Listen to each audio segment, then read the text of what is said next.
We are back on the Rational Boomer podcast. Hopefully, your day is going well. It is Tuesday, already shit popping as of yesterday. We've got some things to talk about. We know, of course, that Judge Engeron in the Letitia James fraud lawsuit against Donald Trump should be coming up with a final decision as to how much Donald Trump will owe the state of New York and whether he can continue doing business in the state of New York. He said by the end of January. This is the second to the last day of January. So today or tomorrow, presumably, we will find what that figure is. We know that Letitia James is asking for $370 million and having Donald Trump and his family banned from doing business in New York. So this could be pretty devastating, especially coming off the tail end of this recent verdict where E. Jean Carroll won $83.3 million from Donald Trump. It's not going to be a good week for Donald Trump. And if you think this lawsuit, these civil suits aren't hurting Donald Trump, as I've said before, I think that it may very well be the most damaging thing to Donald Trump. Without his money, without his power, without his property, he's nothing. He's a empty vessel is what he is.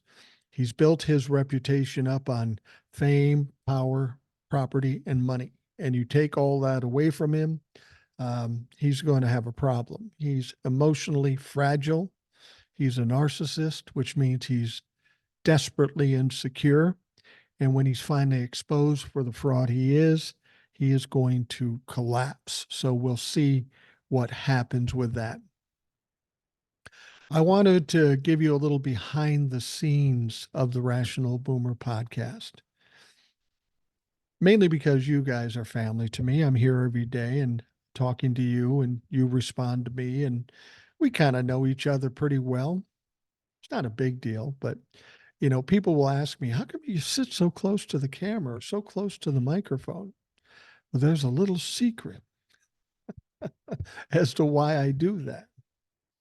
You see, ever since I've been a little boy, I've had a problem. And the problem is no matter what I have to eat, no matter what kind of shirt I have on, inevitably, I will always spill on my shirt. It's a thing in my family. My mom was the same way. My brother does it from time to time, but with me, it seems like it's all the time. So as you see me sitting here, I look fine. Everything from my shoulders up, everything looks relatively clean. But if you back up and you look, you can see I got something on my shirt there. Yeah. Now it looks white, and that's only because I used some soap and a paper towel and, whatever the fuck. It's actually ketchup. And inevitably, I will spill on my shirt. Now, what that means actually is an extra step when I do the wash. And when it comes to my clothes, I always do the wash. I do my wife's too, but I definitely do mine because you can't just throw my shirts in the washer. You've got to take an extra step. Now, if you know the secret, you know the secret. It's not a secret. But with every shirt I have that I've spilt something on, which was most of them, whether it be a spatter of grease or some other food product, every shirt I have, when they have spots on them, I have to pre-treat them with Dawn. And I got to tell you, it fucking works wonders. I'm sure you all know this, but it takes out the grease and all that sort of things.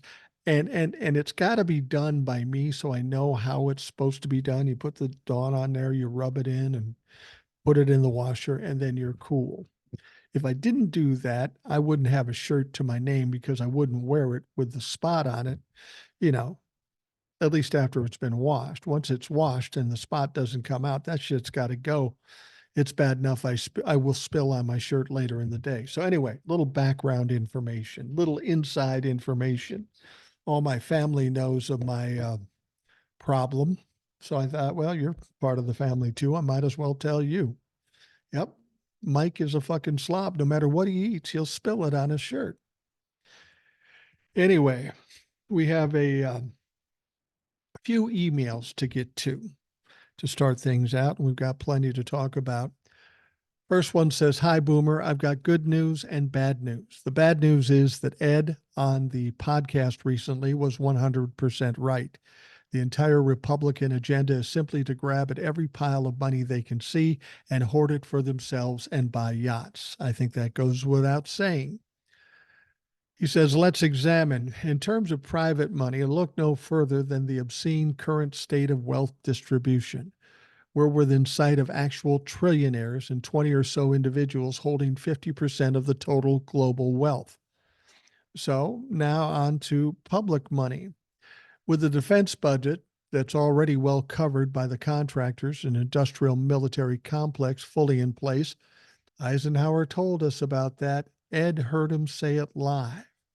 Well, I was alive when he said it, but I was an infant, so I didn't remember much of it. But yeah, Ed was probably 30 at the time. Nah, actually, it was about 11, 12, but I know what you're saying. And I have seen the video of Ike saying that. He goes on to say, "And we see them go after Medicare and Social Security every day, so we're already at 70% of the federal money. Now add in farm and energy subsidies and various veteran spending scams, and we're near 85% coverage. They even attack 1%. 1% spends like housing, science, and labor. God forbid we spend 1% on housing, which comes right after food and water on Maslow's fucking hierarchy. And boy, are they keen on education. And why? Well, it gets four birds stoned at once. At 3%, it's the biggest federal chunk left. It helps make people smart and it works against indoctrination. But more than that, it is the giant ass pile of local money, all our property taxes. That's a whole lot of green there. These motherfuckers want it all, and the additional bad news is that 70% of Republicans don't even realize it. They're busy banning trans athletes from synchronized swimming, and it took me this long to realize this all myself." More bad news. Best, Garage Door Jeff. "P.S. Oh, I almost forgot the good news. Based on this, I can finally publish the results of a 50-year-plus study on if cheeseburgers, weed, and banjo playing enhances critical thinking. It don't." Garage Door Jeff. And you're right about the money situation. And the thing about it is, it just didn't happen during Donald Trump's administration. This has been going on for years, decades, and it's gotten worse every decade. I guess we should thank Donald Trump and the current idiot Republicans now for bringing this to the surface for all of us to see. And I think with the insurgence of these new voters, these millennials and Gen Zs, I think this is going to change. It's something that should have been changed a long time ago. And people say, why haven't we done something about it now? And I'll tell you why. Fucking apathy. We've sat back and said, the government knows what they're doing. Just let them do it. We've done that for decades. Most of my life, that's what's been happening. It wasn't until we got riled up about the problematic Donald Trump that we started digging in and finding shit out. So what's that tell us? This is something we should have been doing from the beginning, so we wouldn't have been taken advantage in the beginning and continuing on up to this point. But I think they've woken a sleeping giant. There are people, idiots like me and other folks on TikTok and in the podcast that are taking notice now and then publicizing the bullshit that we constantly see. And so I suspect with these new younger voters coming in, we are going to see some changes. But first, we have to get that blue wave in November, get control of the House, get control of the Senate, and maintain Biden in the White House. Then we can finally start making some changes. We need to take it a step at a time, though. We got to get that first thing out of the way before we can fix anything. So let's focus on the election and kick these Trump-la-fucks the fuck out. They do nothing but damage to this country and take advantage of the people in this country. That's what we need to do first. And that's why I say, even if there is a blue wave and the Democrats take over, that shouldn't slow us down. It won't slow me down, shouldn't slow you down. We still need to be yapping and talking and make sure they know, we know, and we're not putting up with it anymore. All right, the next email. What the fuck? Trump compared his persecution as being like Nelson Mandela's political persecution. Now, he did compare himself to Lincoln. I can't even find the words to equate with his vast ignorance. If you ask Donald Trump the story of Nelson Mandela or even Abraham Lincoln, he couldn't tell you. Motherfucker doesn't read. He doesn't know what that's about. Nonetheless, the email goes on. Funny, both individuals were strongly against the abuse of categorization and actions against inequality, which is just the opposite of what Donald Trump is interested in. She goes on to say, I bet the fascist pigs that he idolizes in kind to their idolatry cheered in their ignorance too. Again, what the fuck? Let's not forget he gave Rush Limbaugh the Presidential Medal of Freedom, and he tainted that award forever. Anybody who gets it in the future go, oh, this is great, this is nice, but that fucking pig Rush Limbaugh got one too, so it kind of diminishes the value of the award. She says, I'm so over the white mutts. I mean, white people. I mean, the melting pots of genetic cesspools that think they can purify the world.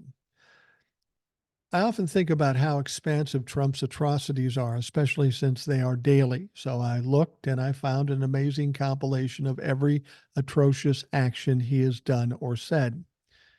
As best I can tell, this was only as of 1/20/21, so who knows what the tally would be today. I hope I cite this correctly. I apologized if I missed or misrepresented anything. It is in McSweeney's quarterly subscriptions, lest we forget the horrors, a catalog of Trump's worst cruelties, collusions, corruptions, and crimes. The complete listing atrocities 1 to 1056, compiled by Ben Parker, Stephanie Steinbrecher, Kelsey Ronan, John McMurtry, Sophia DeRose, Rachel Villa, and Amy Somerton. That equates to 2.9 years of one notable egregious action a day. Oh, come let us adore him. It also cited some journalistic resources, and one of them is WTFJHT. I had to look up the acronym, and it stands for What the Fuck Just Happened Today. I laughed my ass off. I rarely search for ugly realities on the internet, so I'm admittedly on the slow end if anyone else has cited them already. Kate. Now, Kate apparently forgot something, so she sent me a second email. Says, hi, Mike. I just sent an email. It was composed pretty quick before I left work. I live remotely, so internet at home is sketchy at best. It's Monday, and I'm so ready to go home. Hope the email translates well. It did. Thank you. One thing I did forget was to say, God bless you, and thank you to those people referenced. And of course, God bless you, your family, and your listeners. Kate. All right. Well, thank you very much, Kate. I appreciate that. I don't know if we've heard from Kate before. Keep them coming. I like the energy. That's the thing about Donald Trump. Atrocities is probably the best explanation. It's a weird thing about Donald Trump. He commit a crime, corruption, scandal, whatever, and we get all up in arms about it. But then something else comes along and we get wrapped up in that. And then 2 months, 3 months, a year later, somebody brings up a past transgression. And we go, fuck, I forgot about that. We need to understand who Donald Trump is. And Donald Trump is one of the most prolific criminals in this country's history. Somebody in the audience sent me a note and said the only person he could find that had more felony charges, and he didn't give a name, it wasn't anybody notable, it was like 146 felony charges. Donald Trump has 91, so he's a solid second. But he may not be done getting felony charges. So we'll see if he beats out the number one guy. All right. There's something interesting that came out yesterday that needs to be noted. And I've heard a lot of people suggest what they think it is. I even said what I thought it was at first. Now I'm not sure I'm right, but we'll see. The Justice Department has issued a subpoena for documents to the Sergeant at Arms for the U.S. House of Representatives. According to a source familiar with the matter, the subpoena involves a Democratic member and the misuse of funds surrounding security. Interesting. That's very interesting. You see, when it first came out, they didn't say what it was for. And the presumption was that this may be the subpoena to get documents regarding the sitting members of Congress that may have been involved in the January 6th insurrection. We were all waiting for those sitting members of Congress to get their indictments, and we thought this may be tied to it. And I guess it still could, because the information we get might just be a way to take us off the trail. Of course, Jack Smith wants anything with an investigation kept quiet, kept private. So I don't know what it's about. I mean, we're hearing from somebody that has to do with a Democratic member and the misuse of funds surrounding security. We know that Mitt Romney spent millions of dollars on security, but it's his own money. It'd be interesting to see which Democrat was spending excessive amounts on security and why it's illegal, especially since Democrats are in need of security, given the Republicans' interest in death threats and attacks. I really don't know what this is about. I thought I did at first, and now I'm not sure. Not sure I was wrong either, but who knows? You'll see a lot of people on TikTok and other places saying, "Oh, this is definitely about the insurrection and the sitting members of Congress," and that would make sense, but it may not be. So let's wait and see what it is instead of trying to guess. The identity of the member was not immediately clear, nor were the additional details regarding the alleged misuse of funds. The Justice Department declined to comment. The House clerk on Monday read a letter on the floor from the Sergeant at Arms informing the chamber of the subpoena. The office of the Sergeant at Arms for the House of Representatives has been served with a grand jury subpoena for documents issued by the U.S. Department of Justice, the clerk said, reading from the letter.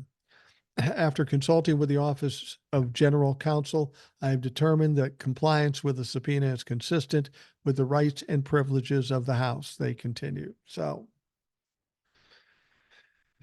DOJ is asking for documents. The immediate thought, it is members of Congress involved in the insurrection. This story now suggests that it's one politician who happens to be a Democrat, and it's about misuse of funds regarding security, which they wouldn't have to do if Republicans weren't fucking animals. I don't know. I got to be honest, if they're going to go after somebody about misusing funds for security, we better start seeing some action with those sitting members of Congress that tried to overthrow our country. Just fucking saying, you know? But we'll wait and see. I will tell you this, the indictments for the sitting members of Congress is definitely coming. They were definitely involved. They gave tours. They had meetings about strategization. They're going to get theirs, trust me. And as I've said before, they may be holding back on that just so they can keep the indictment to Donald Trump simple, not complex. So we make sure we get that done before the election. And then after that, all bets are off. Now, whether they'll wait till the start of the trial or after the trial, I don't know. But if the trial starts some point in March, it will probably end at some point in June. And if they wait till the end, that's when we'll probably see indictments for sitting members of Congress. Because for them, there is no time sensitivity or as much time sensitivity as there is for Donald Trump. All right. We'll talk further about this situation down in Georgia with Fani Willis. Republicans down there just don't like Fani Willis, and they're trying everything they can to discredit her or to get her kicked out. We know that there's been a complaint that she had some kind of affair with the special counsel, and everybody was all excited to get the documents unsealed from the divorce between the special counsel and his wife, who actually cheated on him to begin with, and that's how the divorce started.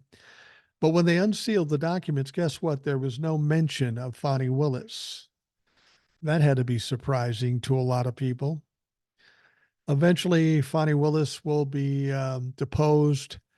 And personally, I think this is just all a bunch of bullshit that the Republicans are trying to message to try to discredit her. I think in the end, it won't work. And I think in the end, some of these people making these claims may get hit with indictments of their own for obstruction of justice. So good luck with that, motherfucker. But that's not the end of it. Georgia House members passed a bill Monday to revive a commission with powers to discipline and remove prosecutors, a move Democrats warned is aimed at disrupting Fulton County District Attorney Fani Willis's prosecution of the former President Donald Trump.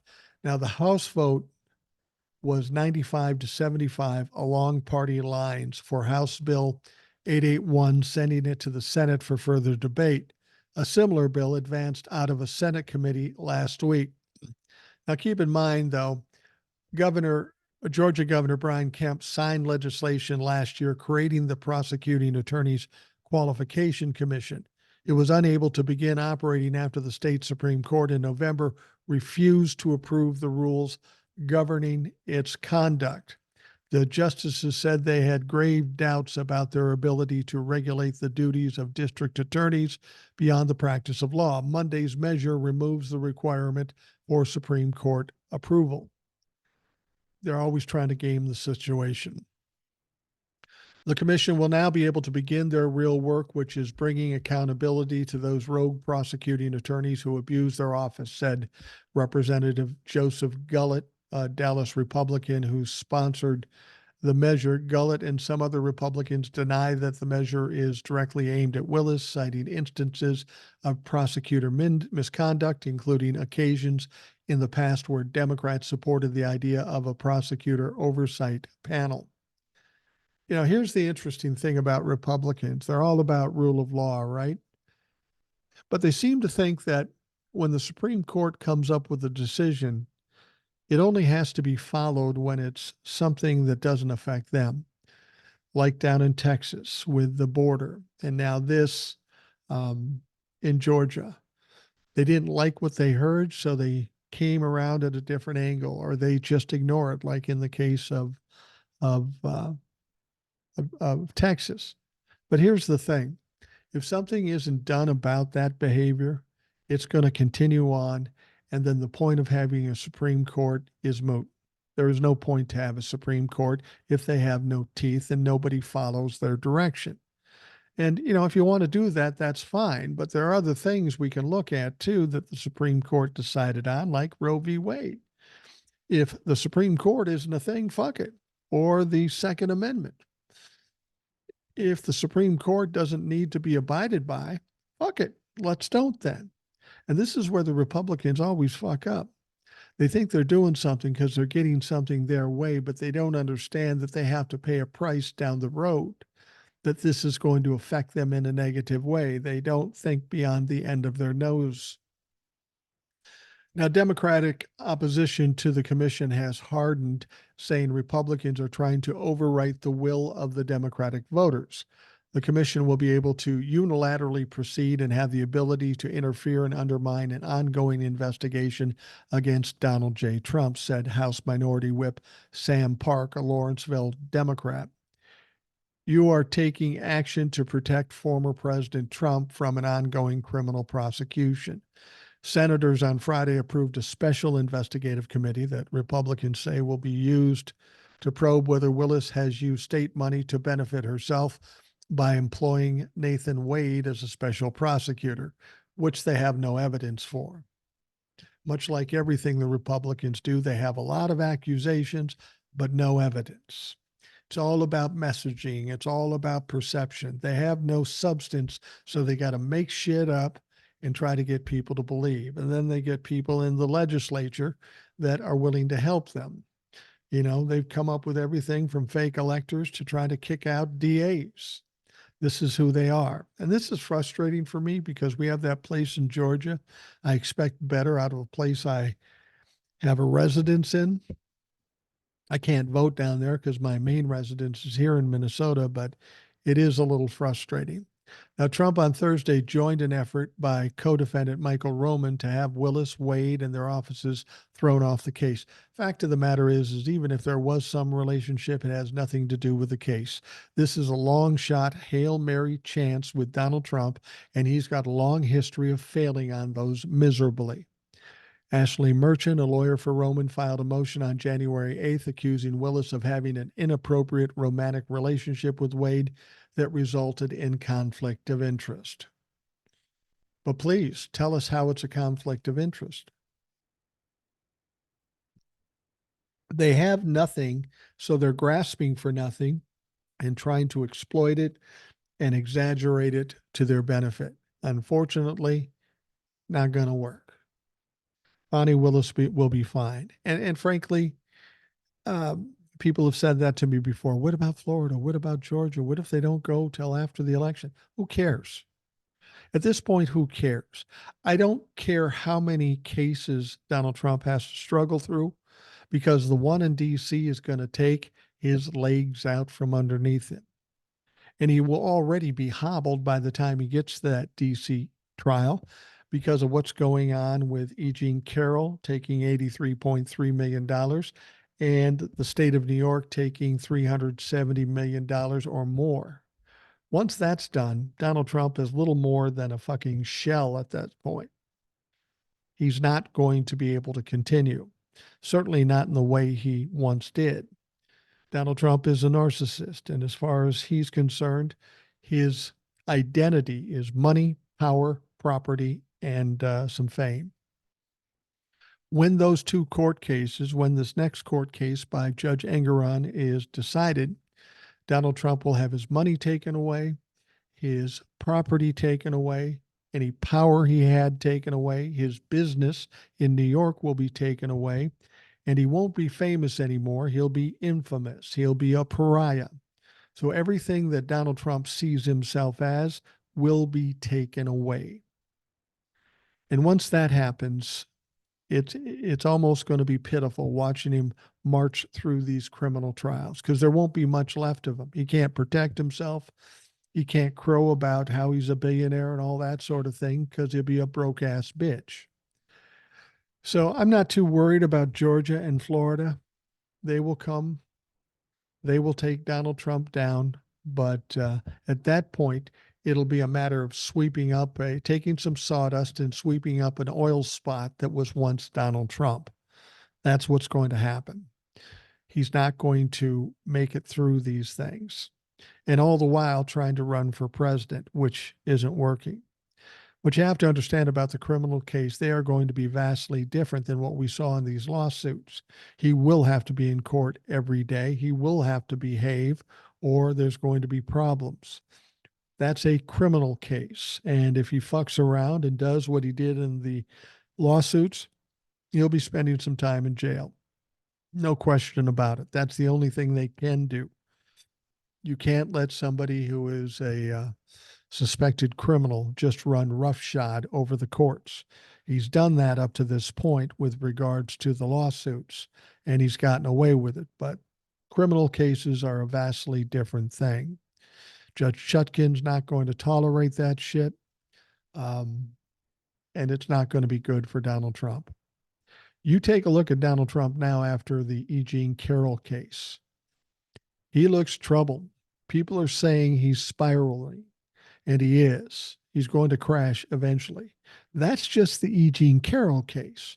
Wait till New York comes out and slams that motherfucker hard with $370 million or more that he's going to have to pay. See, the thing is, once he was hit with that 83 million, that really puts him in a bad situation. Because it's not like he can appeal it and wait for 2 years before he has to go into his pocket and pull money out. He's got to put money up front right away. In the $5 million case, he had to go into his pocket, somehow scrape together $5 million and put it up in a bond. Now, he may have to do the same thing when it comes to the $83 million. Some people will say, well, he'll just get a bond and he'll pay 20% of that, which is still pretty substantial. We're talking about 16 to $20 million. It's still a big chunk coming out of his ass. But here's the problem with a bond. With a bond, you need a couple of things. You need credit. And we know that Donald Trump has no motherfucking credit.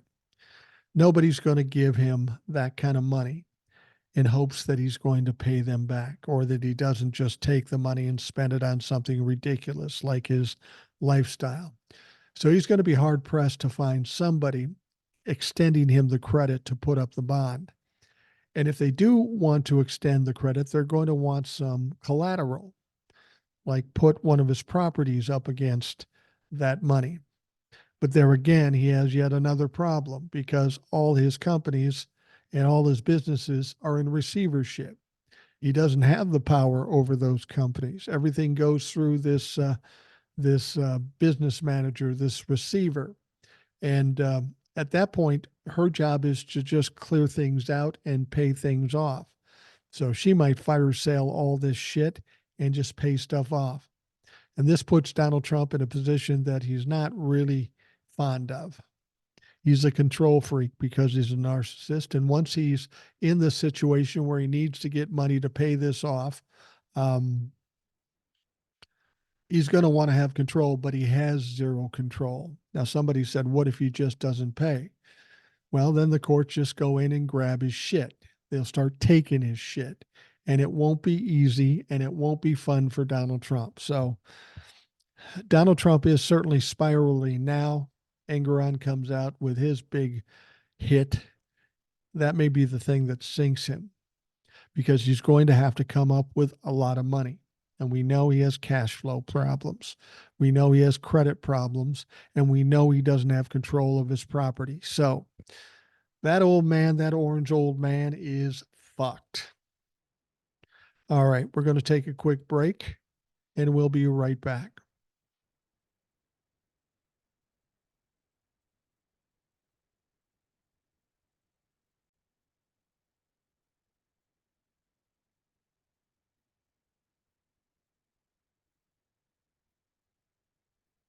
All right, before we continue on, I wanted to just give you a heads up. We talked about this whole idea of having merch, how JT and his wife made a t-shirt using the logo from the podcast.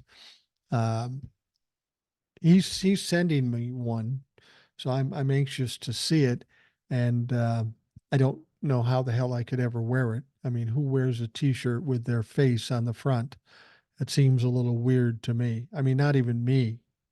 I don't know that I would do that. Anyway, maybe I'll take a look at it.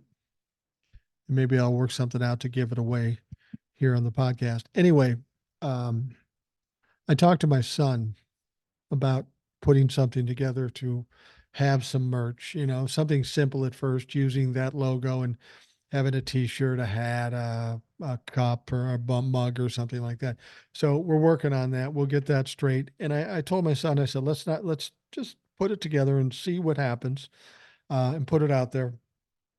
And then, if it looks like people actually want the shit, and I can't imagine why, but if they do, then we'll create some other types of products, different things, maybe quotes or sayings or whatever are on it. I don't even know what it would be, but we are working on it. My son knows what the fuck he's doing, so I'll let him do it. I said, listen, man, you just do it and let me know when it's ready. So we'll see what happens. Now, I saw an interview. I think she was talking to Rachel Maddow, E. Jean Carroll. She's doing interviews now. And I got to tell you, E. Jean Carroll is a really kind of an interesting character. Um, she wrote for Elle magazine an advice column that was hugely popular. She's written some books. I heard she even wrote for SNL for a time. She's kind of quirky and kind of funny, and I don't know that we got that sense just seeing her walking in and out of court. But she's an interesting woman, and I like how she thinks. because she says she hopes she can get under Donald Trump's skin with how she spends her $83.3 million defamation settlement. She's already planning different ways to spend it, and I think she's got some good ideas. Now, last Friday, the jury ordered Trump to pay Carroll for his repeated attacks on the author who accused the former president of rape. In her 2019 book, What Do We Need Men For? Now, initially, Trump was found liable for sexual assault, but not rape last May. He was initially ordered to pay Carroll $5 million, but she sued for a second time after Trump continued publicly harassing her following the judgment. Now, on Monday, Carroll and her attorney, Roberta Kaplan, appeared on Good Morning America to discuss last week's verdict, and this was the first time. Now, the former Elle magazine columnist told ABC News' George Stephanopoulos that the decision left her overwhelmed and overwhelmed her with elation, adding, "It filled me up. It was almost painful." Asked how she plans to use the eight-figure sum, Carroll said, "I'd like to give the money to something Donald Trump hates. If it will cause him pain for me to give money to certain things, that's my intent." The writer said she's also considering starting a fund for the women who have been sexually assaulted by Donald Trump. Can you imagine that? Now, I don't know how many of them there are. That we know at least 26 people accused him of sexual assault, but there's no doubt more than that. Donald Trump is a serial sexual assaulter, if not rapist. And can you imagine if E. Jean Carroll put that money to work in ways to piss off Donald Trump, including creating a fund for all those women he wronged? That seems like just desserts, and that sounds like it might piss off Donald Trump. So I'm in for that. Now, of course, over the years, over two dozen women have came out with sexual misconduct or rape allegations against Trump. After Friday's ruling, Trump turned to his social media platform, Truth Social, to call the jury's decision absolutely ridiculous. Our legal system is out of control and being used as a political weapon, Trump wrote. They have taken away all First Amendment rights. This is not America. See, what he doesn't understand is you do have a First Amendment right, but there are consequences for certain things you might say. Like if someone was to say um, they wanted to kill the president, whoever that might be, you're going to have the Secret Service at your door. You have a First Amendment right to say it, but there are consequences. It's like yelling fire in a crowded theater, those sorts of things. You can say it, but while there may be no consequences from the government or from law enforcement, if you harm somebody else, then there are going to be consequences. What's that phrase? Your rights end at the moment your fist touches the end of my nose. Somebody's got to explain that to Donald Trump because clearly he's unaware. Now, E. Jean Carroll said she would not hesitate to sue former President Trump again if he continues to defame her, saying the effort to fight back against his attacks showcased how the justice system can be used to hold powerful to account. Now, that's interesting because in all the ranting he's done since this verdict was released, not one mention of E. Jean Carroll. He complained about the case. He's obviously been put on a short leash. And that's saying something with Donald Trump. To get him to shut up and not implicate himself is hard to do. But apparently $83.3 million is enough to muzzle that motherfucker. Now, Carroll spoke to Rachel Maddow on Monday, just a few days after a federal court awarded her $83.3 million. He's made all kinds of defamatory statements over the months and years, but Trump has so far resisted making any remarks about Carroll after the verdict.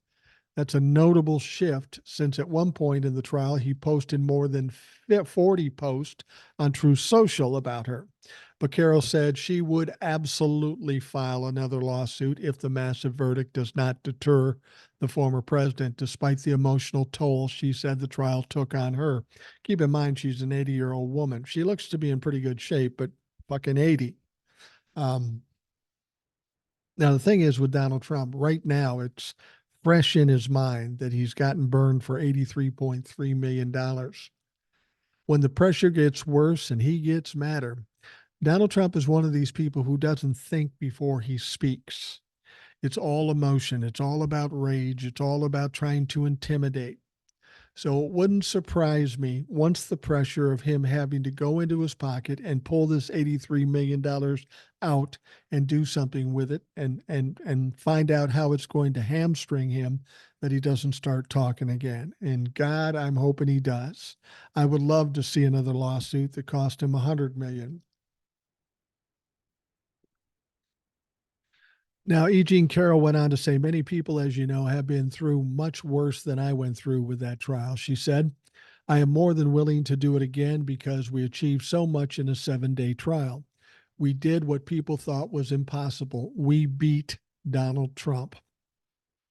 Now, Carroll had sued the former president over his continued attacks after she accused him of raping her in a dressing room in a Manhattan department store in 1996. Now, Trump called her a whack job and a fraud, insults that continued even after the jury found him liable for defamation and sexual abuse. Maddow asked Carroll how she felt sitting in the same room as Trump during the trial, an ordeal the writer described as terrifying until she was on the witness stand. Now, this is an interesting perception, and I think it's something we're all seeing now. She said, amazingly, I looked out and he was nothing. He was a phantom, Carroll recalled, saying he had an actual breakdown before the trial began. It was an astonishing discovery for me. He's nothing. We don't need to be afraid of him. He can be knocked out twice.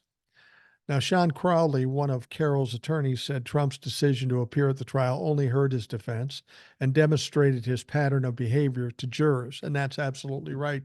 Had Donald Trump not showed up at that hearing and kept his mouth shut for 7 days, it probably wouldn't have been $83 million.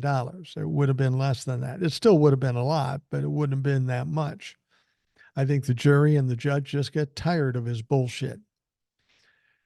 She said he himself during the trial helped us make that argument by leaving court each day and continuing to defame her while sitting in court on trial for defaming her, Crawley told Maddow. I think that it sort of helped the jury to not just believe what we were telling them, but to see the way this guy just believes he's not bound by any laws. Crowley said that despite Trump's antics during his rallies in the courtroom, he was just another defendant who had to abide by the rules of the trial, as much as he thought he didn't. Now, when Donald Trump is stripped of all of the press and not at a rally and there's no cameras, he's not that scary, Crowley said. I think when you have a strong judge and you have a real lawyer, you can get him to behave. He's just a guy. And I think she made an interesting point. And the point is this, is Donald Trump was formidable, was strong when he has money, power, prestige, fame, and a bunch of people around him. But these people are starting to drift away from him. The lawyers he has left are horrible, and he's losing his money and his fame. And he's at a position right now where a narcissist doesn't know what to do. A narcissist or a bully can always figure a way out, or at least to slip out the back by talking tough and scaring people. Well, he's not scaring anybody anymore, so his strategies aren't working, and because they aren't working, we're seeing what truly Donald Trump is, and he is nothing. He's just a big bag of wind who had some money that was left to him by his father and a bunch of yes people around him willing to do his bidding, up until the time he can't pay them anymore. And then it's just lonely old Donnie sitting there looking like a big orange tub of goo.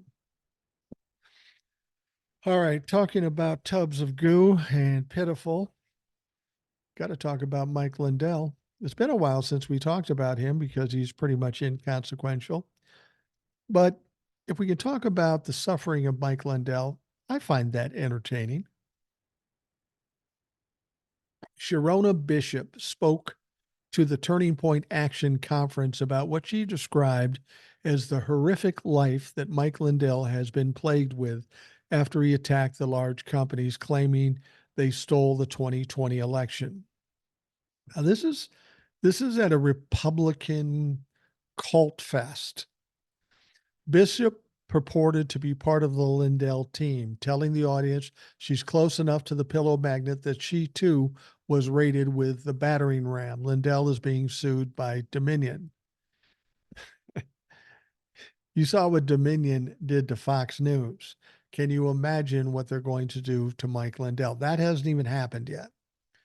Voting systems and Smartmatic voting technology companies that Lindell is accused of defaming when he claimed the 2020 election was stolen. Now Bishop was accused of leaking personal information and voter data from Mesa County, Colorado, and handing it over to QAnon conspiracy theorists, reported Colorado Public Radio back in November of 2021.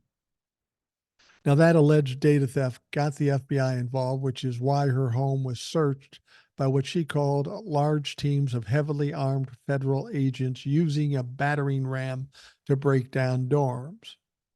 Well, that's how it fucking goes, man. That's how it goes. She described Lindell as losing everything to gain a country. That's what we're doing right now. She broke down when she began to describe what Lindell had faced. In the face of unbelievable odds, she choked up as the audience applauded. They're still back behind Mike Lindell. Got to be the stupidest motherfucker in the history of the world, dumber than Donald Trump. He didn't even have to get into this mess. And once he did get into the mess, he should have backed out of it, but he didn't. He doubled, he tripled down. This is about ego. This is about arrogance. And in the end, he loses it all. Who could have ever guessed? Well, each and every one of us guessed that when it all started way back when. Mike, you better be careful. You're going to lose your money. You're going to lose your company, and you're going to be a pariah.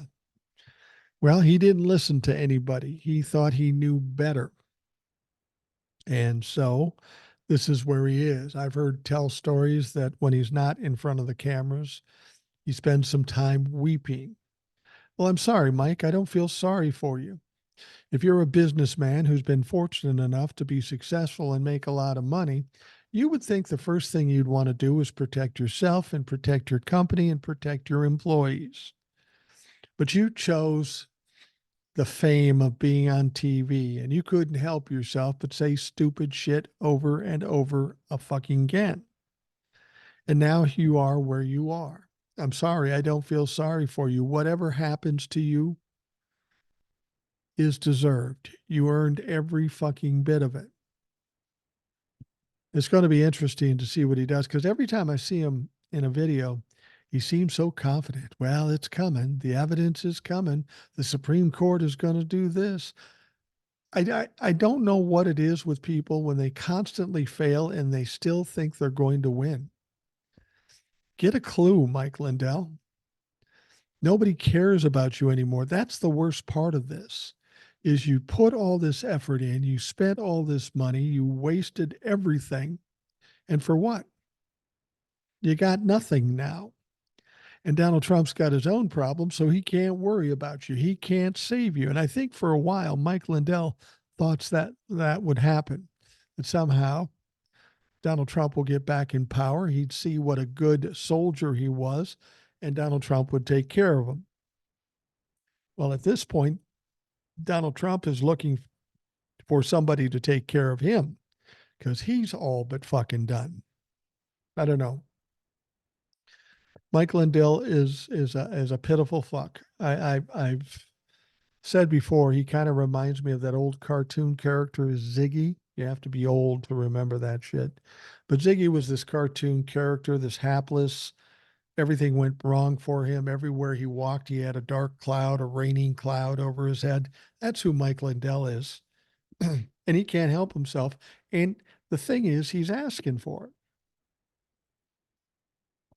I don't know if you saw this video, but after we talk about it here, you should check it out. It's a little uncomfortable to watch, but in a good way, because it's a Republican A Trump-humping Republican squirming like a motherfucker.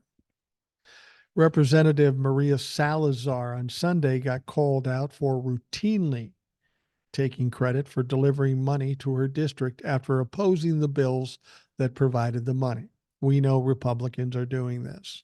They voted against the infrastructure bill, but when the money went to their state, they crowed about it and said, "See what I've done for you." That's how despicable these fucks are.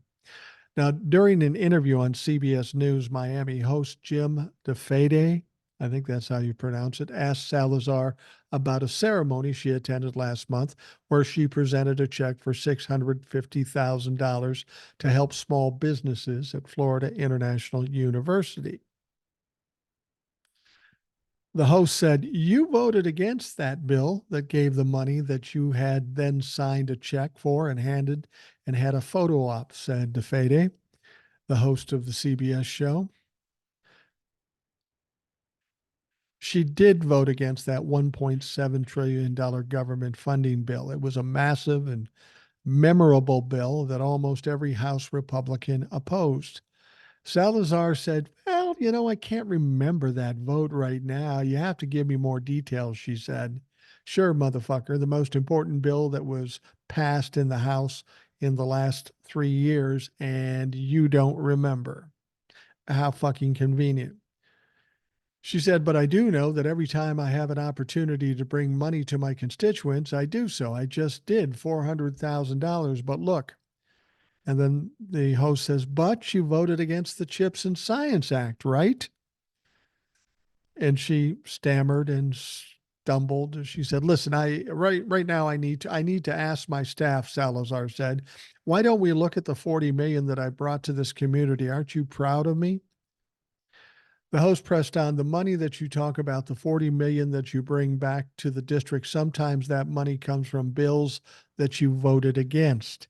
He pointed out that Salazar voted against the CHIPS and the Science Act, but has celebrated the fact that South Florida Climate Resilience Tech Hub is being launched in Miami. That hub was authorized by the CHIPS and Science Act. He also noted that Salazar voted against the Infrastructure Investment and Jobs Act, but has touted all the money that law provided to Miami International Airport. Now, I don't know why she didn't think she was going to be called out for this, but she was gobsmacked. Check out the video. It's funny. At the same time that you're taking credit for the money that you bring back to the district in Washington, you're voting against these projects on party lines, the host said. Salazar said she forgot all about those votes. "Listen, that was, I think, last cycle. So what if it was last cycle? That money came from something you voted against." "I cannot really remember right now," she said, "but just look at the Americas Act, which is what I'm." "So you don't want to explain why you voted against things," the host said. "I really cannot. I mean, right now, and I'm not trying to be a politician." "Yes, you are, bitch. There's so many bills that I've introduced that I know that many of them," she continued before the host jumped in again. "But these are bills you voted against," he said.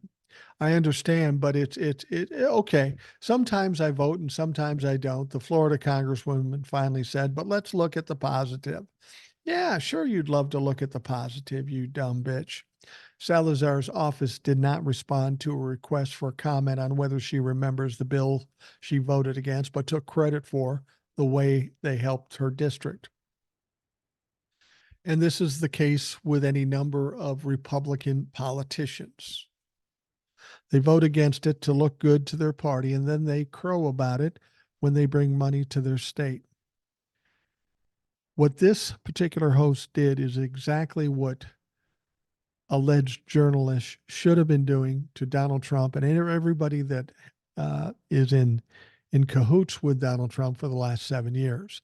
But our journalists, and I don't call them journalists, have never done that. They never hold people's feet to the fire. This gentleman did. And I think you're going to see more of that, maybe a little too late, but you're going to see more of that. It's now going to be in vogue to crucify these fucks on television. I think eventually you'll see these fucks not going on television because they're going to get their ass kicked every time they do. Somebody needs to do that to Donald Trump. Somebody needed to do it in 2015, to be perfectly honest with you. Had they done that, we wouldn't be in this position right now. Now, former President Trump recently has predicted economic doom if he's not elected back to the White House. He said that Monday he should get credit for the stock market's recent record highs more than 3 years after he left office. That's fucking with his head. The stock market is booming right now. And 3 years after he left office, and he left the economy in a fucking heap when he left, he now wants to take credit for how well things are going right now. No, that's Joe Biden, dumb fuck. In a post on his Truth Social platform, Trump claimed that polls that showed him ahead of President Biden in a hypothetical rematch in November are driving the optimistic outlook on Wall Street. Oh, so they see you coming and maybe being president, so now they're excited. Please, motherfucker. He goes on to say, this is the Trump stock market because my polls against Biden are so good that investors are projecting that I will win and that will drive the market up, Trump wrote in all caps on Truth Social. Yeah, nice try, motherfucker. That ain't the way it's going to go. That's not going to happen. Now, Biden's campaign team mocked the post, describing it as Trump desperately trying to take credit for the stock market hitting record highs under President Biden. The Hill Decision Desk HQ analysis of polls show Biden and the GOP frontrunner Trump in a close race in a general election matchup, with Trump ahead by an average of 2.2%. And I say that's bullshit. We still have to know where these polls are taken, who they're polling, and who's behind the polls. I refuse to believe any credible poll would show Donald Trump ahead. 70% of this country don't like Donald Trump. And I know this because he's embraced Roe v. Wade, and we know, or the overturning of Roe v. Wade, and we know at least 75% support Roe v. Wade. That's a big issue. And if you tell me that it's going to be close in November, I disagree. I don't know how it can be. Now, Trump repeatedly has predicted the stock market would crash if he doesn't win the presidential election, most recently ahead of this month's Iowa caucus. He said that in 2020 too, 2020 also. The Dow Jones Industrial Average and the S&P 500 index set record highs over the past week, and they're going to go higher. I think the economy is horrible, except the stock market is going up. And I think the stock market is going up because I'm leading Biden in all the polls, Trump said. I think there will be a crash if I don't win. Trump made a similar prediction before losing the 2020 election. And how did that turn out for old Donnie dipshit? If Biden wins, you're going to have a stock market collapse, the likes of which you've never had, he said during a campaign rally. The Biden camp dug up the clip and reposted it online last week, quipping, "Good one, Donald." And I do like what's going on here with the Biden campaign. They're needling him. They're making fun of him. They're making sport of him. And that is a good thing to do. A guy with his personality, this is the one thing that will drive him fucking nuts. If you tell him he's a failure, or if you laugh at him, or you call him a joke, that will just dismantle his fucking mind. It'll make him crazy. And I think that's a good strategy at this point. Take him out of his game, put him in this spiral, because ultimately he will crash. Everything is working against him. And you know what's funny about those polls? Even the polls that say that Donald Trump is ahead in the presidential race, there's another part of the polls that they never tell you. In those polls, they also ask what happens if he's convicted of a felony. Well, that changes everything. That throws it back in Biden's court in a big way. It's not even close at that point. What do you think the odds are that Donald Trump will get convicted before the election? I say about 98%, because we know the DC thing is going to happen and we know he's going to lose that. We know the Manhattan district situation will probably happen before the election and he will get convicted there. He will be a shell of his former self, and what his former self was shit anyway. So it'll be an empty vessel with the remnants of shit that he has left. So I like the idea that the Biden campaign is getting a little aggressive and going after him and making fun of him. That's really what's going to break him down. Oh, and coupled with $83 million here and $370 million there, taking away all his money, that's going to fuck with his head as well. They keep talking about these polls, and I get frustrated by it because the polls have constantly been wrong. They said that he would beat Nikki Haley in New Hampshire by 30 points. He won by 10 or 11 points. Something's off there. And it all has to do with turnout, too. I don't know if they're accounting for turnout, but we saw a huge turnout in 2020. Joe Biden got more votes as president than any other candidate in history. Why did that happen? You know, again, I've told you it wasn't because Joe Biden was such a great candidate. It was that people are afraid that Donald Trump will get back into power. And that's what got people off their asses, out of their couches, and over to the polls and voting against Donald Trump. That will be the biggest group of people voting. You know, always people say, well, I don't like Biden. He's too old on this. Don't worry about that. They're not voting for Biden. They're voting against Donald Trump. And Donald Trump keeps causing problems for himself every fucking day. So it's going to be no different in 2024. Once Donald Trump realizes that he has no prayer, you're going to see this fucker go batshit crazy, because that's his one hope for getting out from under all these criminal charges. When he realizes he's not going to be president, he's going to scream that it's a fake and a hoax, but he's already done that little song and dance. So who's going to believe him? Who's going to support him? All the people that got sanctioned or disbarred or jailed or indicted for hanging with him last time, you think they're going to do it this time? No. Donald Trump has run his fucking course. He's run his course, and nothing good is going to happen for Donald Trump henceforth. Starting maybe today or tomorrow with the Judge Engeron verdict regarding the fraud lawsuit that Letitia James brought. All of this is weighing very heavily on Donald Trump, and people close to him are saying that he's starting to spiral. Well, no shit. Anybody would spiral under those conditions, but you take a guy who's 77 years old, not healthy of mind, not healthy of body. He's going to be, as he used to say, he's going to be going through some things.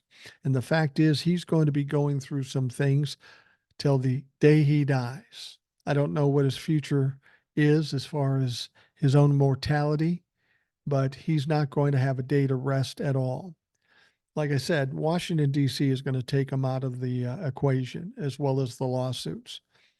So let's say he does delay Florida and Georgia. Say he does. I don't think he will delay Georgia, honestly.